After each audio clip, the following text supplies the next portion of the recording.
Мен Әсел, 35 жастамын. Алматы қаласынан боламын. Декреттегі анамын. Мен Сабина ханыммен октябрь айында 2021 жылы курс өткенмін. Оффлайн сабақ. Сол курс арқылы тендердің жан-жақты қалай қатысу үйрендім. Госзаку порталын.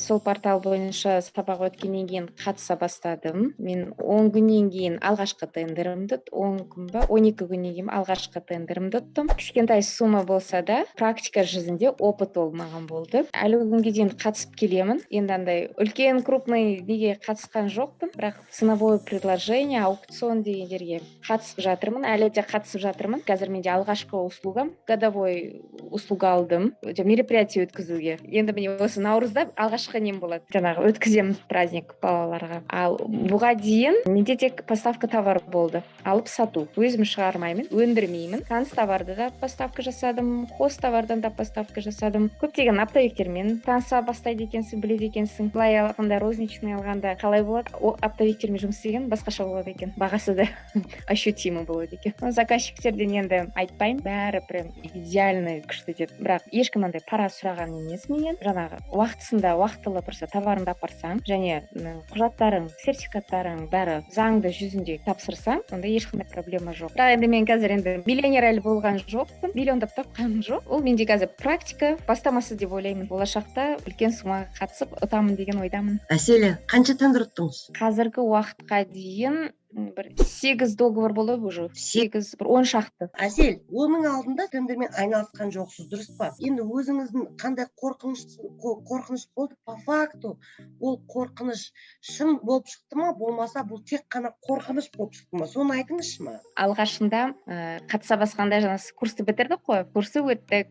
Одан кейін бір қанша 2 аптадан кейін тағы бір кездесу болды, сіз кездесу жасадыңыз. Сіз тапсырма бердіңіз ғой, үй тапсырмасын.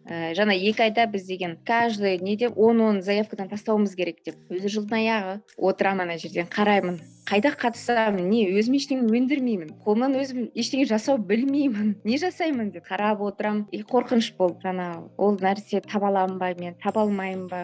Былай бағаларын қарайсың, тура сол баға сияқты түсінбеймін. Мен айтамын, не разница онда деймін да. Соны сіз жаңа список поставщиктерді бердіңіз, оптовиктерді. Көрейінші осы поставщик қалай болар екен деп. Жаңағы оптовиктермен сөйлессек, оказывается, өзің ізденіп, егер біліп анализировать ете білсе, бәрі болады екен. Егер там сразу қарап, саған товар барды апарып келе ғой деп ешкім айтпайды екен. Іздену керек екен, шынымен де табандылық керек. Сол кезде бәрі болады. Әселі, сіздің отбасыңыз сізді қолдады ма осы тендерді мен оқимын деген шешім қабылдаған кезіңізде? Мен оқитын кезімде мен айтпадым, тек анамаған айттым. Мысалы, әлі күнге дейін оқығанды ешкім білмейді. Соны басына жолдасым айтты, ой, не істейсің, тыныш отыршы, балаларға қарап бақ. Мен әкеперге жеткізмейтін, иә деймін, бірақ өзім де табыс тапқым келеді деймін да. Бірақ басында қолдамады ол. Қолдамаса да, бірақ мен ана жерге барамын ертең деймін да. Мен баланы өзің барып ал, или қара, не десең, соны қайда барасың дейді. Қаланың ана шетіне баруым керек, немесе жаңа қаланың облысқа бару керексің. Жарайды, апарып келемін онда сені дейді. Үндеме. Қолдау ғой ол мені қолдағаны. Өзіңе қойып бірдеңе қалама дейді. Қалады, жетеді деймін. Ол кісі табысыңызды білмейді ғой, значит, ол табысыңызды өзіңізге құртып жүрсіз ба, не істеп жүрсіз? Иә, өзіме. Мен қазір пока товарооборотмен жасап алуым керекпін, өсіп алуым керекпін деп. Бірақ қолдайды жаңағындай жеткізу. Бәрібір әйел адам болғаннан кейін біз ана ауыр таныс товар не көтере алмайсың ғой коробканы. Көтерсіп, жеткізіп апарып тастау дегенді апарып тастайды. Әлі күнге дейін 10 тендер өтсам да, мысалы, әлі таксимен апарып көрген емеспін. Енді ол сондай болады. Көп қыздар менде курс сатып алады, күйеулеріне айтпайды, содан кейін тендерді ұтқаннан кейін уже айтады да. Содан кейін енді ұтқаннан кейін уже пайдасы болғаннан кейін уже күйеулері уже қолдап кетеді. Ондай болады ситуация. Керемет. Мен өте қуаныштымын, сіздің отбасыңыз сізді қолдағаныңыз бұл өте маңызды. Егер де сізді отбасыңыз қолдамаса, онда нәтижеге жету қиын болушы еді кішкене. Себебі қолдау ол өте маңызды. Адам үшін қолдау өте маңызды. Керемет, мен өте ризамын сіздің күйеуіңізге. Дұғай-дұғайменен сәлем. Ал 10 тендер ұттыңыз. Оның сомасы қанша шықты? 10 тендердің сомасы 1 миллион теңгеге шықты. Миллионнан асады. Апайда қанша? Егер мен общий нетіп жаңағындай плюс-минус енді расход жаңа есептейтін болса, 100 мыңға жуық болады ма? 100 мыңнан асады негізінде. Нақты санамадым, шынымды айтайын. Ал енді айтыңызшы, өміріңіз қалай өзгерді? Сіз енді бастық болдыңыз ғой, сіз енді компанияның бастығы бастығысыз. уже адамдармен сөйлесуің, договаривать ету, жаңағындай мысалы товар оптовиктерге барғанда бір өзіңді бір тоже бір оптовик, бір крупный товар поставка сияқты. Ана жер сұрайды, сіз қайда поставлять етесіз деп. Мен айтамын, мен өзім магазиным бар деп қоямын ғой ана жерге.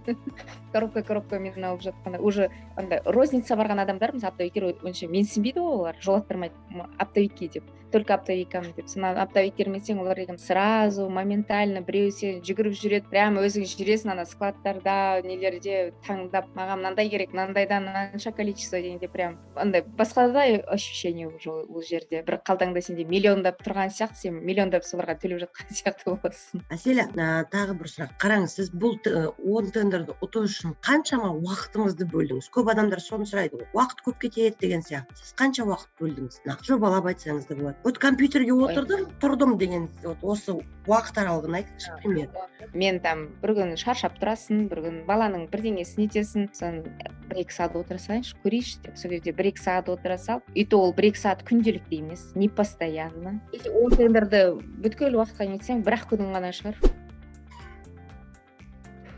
Бір күн ғана уақытым шығар. Да. Бір-ақ күннің ішінде вот домохозяйка, пожалуйста. Хорошо.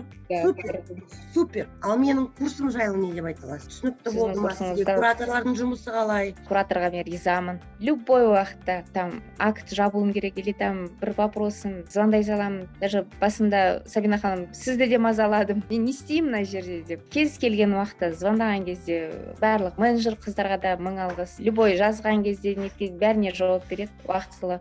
Алған офлайн сабақта бәрі нақты, түсінікті сабақ, жаңа керектісі ғана. Даже мысалы қазір ол сабақ өткеніне қанша ай болды, мысалы куратормен жоқ болып кетемін, сосын бір күн звондайды, айтады, істеп жатырсың ба дейді. Иә деймін. Мен ана жерге айтып жібересіз ба, қалай болады десем, иә былай деп бұл кісі маған подсказка береді, всегда көмектеседі. Әлі күнге дейін андай жоқ, курс бітті, болды. Мне даже кешеден бастап қыздар звондап жатыр ғой. Сабина ханым, мен эфирға шығасыз ба? Мен так приятно, мен ұмытып кеткен жоқ екен ғой мені деп. Мен есімде екенмін ғой Сабина ханым деп. Риза болып қалдым, қуаныштымын. Сіздің курсыңызға қатысқаныма көп нәрсе оқып білдім, өкінбеймін, қуаныштымын. Сіздің командаңыздан көп нәрсе сабақ алдым, өз қорқынышымды жеңе білдім. Курс өте жақсы, пайдалы, үйде отырған аналарға тіптен жақсы мүмкіндік. Енді қараңыз, Әсел, мына видеоны көретін көрермендерге, оқырмандарыма не айтарыңыз бар? Қорқпаңыздар, қорқынышты жеңе біліңіздер, оқыңыздар, ізденіңіздер. Барлығы егер заң аясында жұмыс істесеңіз, ешкімге пара бермей-ақ, ешкімге біреудің айтқан сөзіне ермей-ақ, өзіңіз оқып, одан әрекетке көшсеңіз, ізденсеңіз, жүрсеңіз, бәрін жеңілінен істеуге болады. Уақыт бөліп отырғаныңыз үшін көп рахмет. Жолдасыңызға менен дуғай сәлем, умничка, сізді қолдағаныңыз үшін мінекей от меня поклон передайте, он вас поддерживает. Это очень важно, для женщины особенно это очень важно, поддержка. Я рада за вас, ужасно рада, прям, это супер. Енді надо побольше времени уделять, крупный тендерға қатысу керек, крупный тендерден қорықпаңыз, механизмді біліп алдыңыз ғой, ең бастысы дұрыс па, ол сомасы миллион бола ма, 10 миллион бола ма, 100 миллион бола ма, механизмі дәл сонда, ештеңе өзгермейді. Там санын 100 пачка апарасыз ба, 10 мың пачка апарасыз ба, разница жоқ. Түсіндіңіз ба? Просто транспорт, газель аласыз, например, и все. Әрекетке берекет. Әсел, көп рахмет.